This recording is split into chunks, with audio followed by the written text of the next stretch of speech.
Former Vice President Atiku Abubakar has said the disclosure of Senator Abdulrahman Kawu representing Kano North that his monthly take-home is 21 million naira in allowances, apart from about 1 million naira in salary, has vindicated former President Olusegun Obasanjo, who had accused the federal lawmakers of wrongfully fixing their salaries.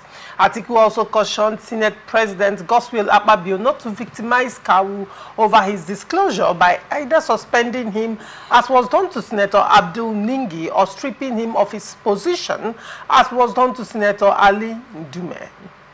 The former vice president said it is ironic that the National Assembly, saddled with the task of making laws for Nigeria, is breaking the law and undermining the Revenue Mobilization, Allocation and Fiscal Commission.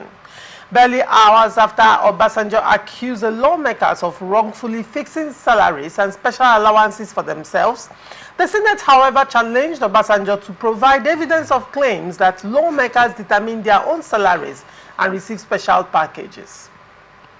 However, the RAMFAC on Tuesday said each Nigerian senator collects a total monthly salary and allowances of the sum of 1,063,860 naira. But Senator Kawu on Wednesday said while his salary is below 1 million naira monthly, he gets 21 million naira in monthly allowances. Reacting to Kawu's disclosure, Atiku in a statement said, Senator Sumaila Kawu has courageously stepped up to assert that his monthly take-home is 21 million naira in allowances, apart from about 1 million naira in salary, thus vindicating former President Olusegun Obasanjo's accusation that he was immorally wrong of the Senator Godswill Akpabio-led National Assembly to fix its own salaries and allowances in contravention of the laws of Nigeria. The position of Senator Sumaila, I hope that chopping Senator Akpabio will not suspend him like Ningi or strip him of his position like Ndume, not only confirms what Obasanjo said, it also puts a lie to the official response of the Senate that it does not fix its own salaries and allowances. In an institution populated with lackeys with no balls to hold the reckless executive to account, Senator Sumaila's courageous act is worthy of commendation. It is, however, ironic that the National Assembly, which is saddled with the task of making laws for the good governance of Nigeria, is the one that is breaking the law and undermining the Revenue Mobilization, Allocation and Fiscal Commission, which is the commission that is constitutionally empowered to fix salaries and allowances of public officials, including members of the National Assembly. It is the responsibility of the RAMFAC to man up and implement the law as it relates to fixing the salaries and allowances of public officials. Atiku added that Akpabio and his gang can now see why the hungry and justifiably angry Nigerians took to the streets for 10 days on the End Bad Governance protest to bring back Nigeria. Well, Toye, what do you have to say to this? I mean, so much on National Assembly and their allowances. And then a senator is coming out to negate what RAMFAC had said. What do you have to say to that? Now, before you because I think you're taking a moment to bring your thoughts together. It's very important to know that Senator Shehu Sani, the former senator during the 8th Assembly, also came out to say that during the 8th Assembly, he had a monthly income of 13 million naira. That was in the 8th Assembly. Emphasis on the 8th Assembly. Now, down to the 10th Assembly 2 years later, with crunching inflation, with the economy of the country, dangling on a precipice of collapse. The National Assembly is taking as against 13 million in the 8th Assembly. Currently, they are going home, according to Senator Kawu, with 21 million naira. Tony, can you make it make sense to me? When we were given the brief to this topic, you talked about the chopping people. I laughed. That was what Atiku said. Yes, I laughed. That was what Atiku said. And throughout this conversation, I've been using one particular word, table manners. When you're while you're eating, you don't talk. You know, the fiscal revenue allocation commission, sorry. I can call them committee because how will you on earth come out to say that the allocation is just 1 million when you know that they are taking way more than that? And now a senator has come out to say that, my brother, see you, my money is not 1 million, no. That is way more than that. Oh. That 1 million self, the one you're talking is not up to, but that in allowances I'm taking up to 21 million naira, 21 million naira monthly. Just suppose that to 1 year. Just suppose that to 109 senators. Just suppose that to times 21. Please, if you can, let me get the figures. Just suppose that to 109 senators. Just suppose that in a month. Just suppose that in a year. Just suppose that in 4 years. You can see why people kill and why people maim and why people try to find their way to positions in governance. Nigeria is bleeding.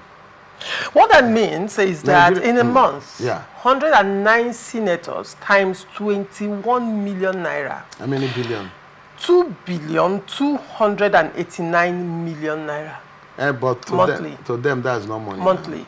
That is monthly. Monthly. That's no money to them. Go on. Because we do check that by a year. You can hear in their budgeting, you hear trillions, you hear hundreds of billions.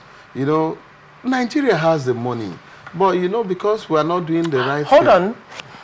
Yeah. In a year, 21 billion naira for each salary for each senator.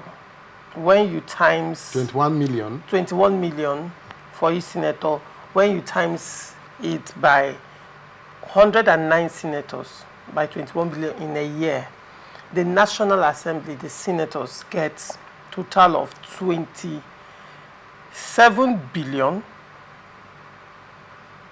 468 million. So you can see, who wouldn't want to go there? But that's the reason we can pay as much as to people and to institutions to perpetuate ourselves in governance. Can we shed some of these over-bloated payments that our politicians are having? Then you will have the right people in governance. Then you will have the people that love their people, that goes there for their people to and you know that it's very important to note that this does not also include constituency projects. No, but for constituency projects, it's not directly to them. Constituency projects are awarded by ministries and parastatals. Though they impute them in the budget, but it's not that the money is not money given to them. I think you should take your time and listen to Senator Nedwoko's interview. Okay. And what he had to say about that.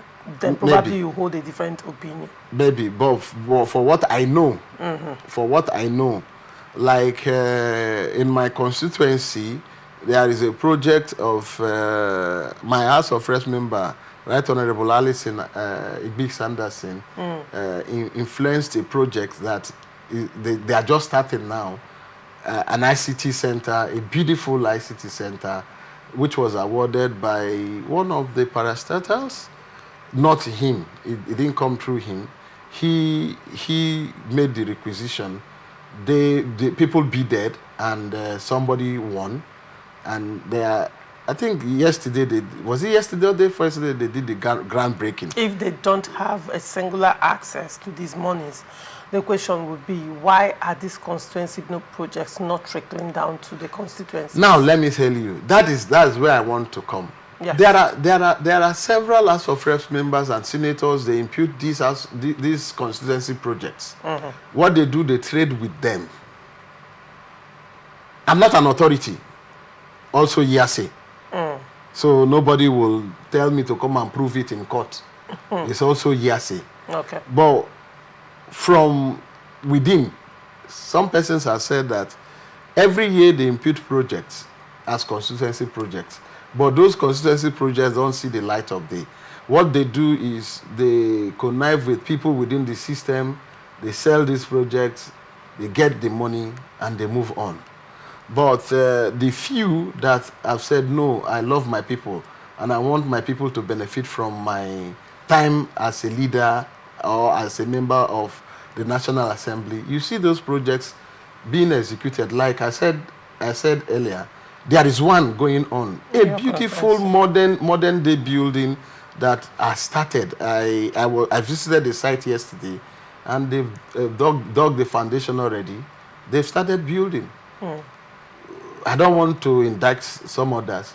Did we see such thing in their times? No. For 8 years or 12 years, somebody was in the National Assembly. We didn't see such. But this time around, I give thumbs up to him that all the projects imputed in the budget as constituency project are seeing the light. They are also building a classroom block in Bolo. They are also doing skill acquisitions, all starting simultaneously. If all our leaders will do this, I believe our communities will have been better for it by now. As against 21 million, I mean that's a lot. But when you look at it, when you just oppose the 21 million is. Let me not use some words because I'm on a live TV. Yes, please. Don't. Try 21 million for one person. For one person. And in a year, the senators go home with 27 billion 480, and that's the basic take home. And there are underground currents take home. I think to a large extent, Obasanjo has been vindicated. Let's delve into the story. Obasanjo has been a president. Obasanjo is not just a walkabout within governance. At a point in time, he was CNC. He had approved such thing for the National Assembly before. So when he's talking on the standpoint of authority. It's not hearsay. It's not hearsay. He knows what he's saying. He's not a small boy in the body politic of Nigeria. If even as he's not in governance today, some of his children, some of his boys are still there. They will come back to tell him, oh God, this is how. He will ask questions and they will give him the right answers. So Obasanjo is not in the fringes that he will just assume. No, he knows what he's saying, and somebody has come to corroborate what he said, which means what he said is the correct story. Let the chopping. Somebody said that they should protest while we stay at home and chop. Let the chopping continue. That's the Senate President Ababia. Let the chopping continues. Oh, probably that was why Atiku called him the chopping. Yeah.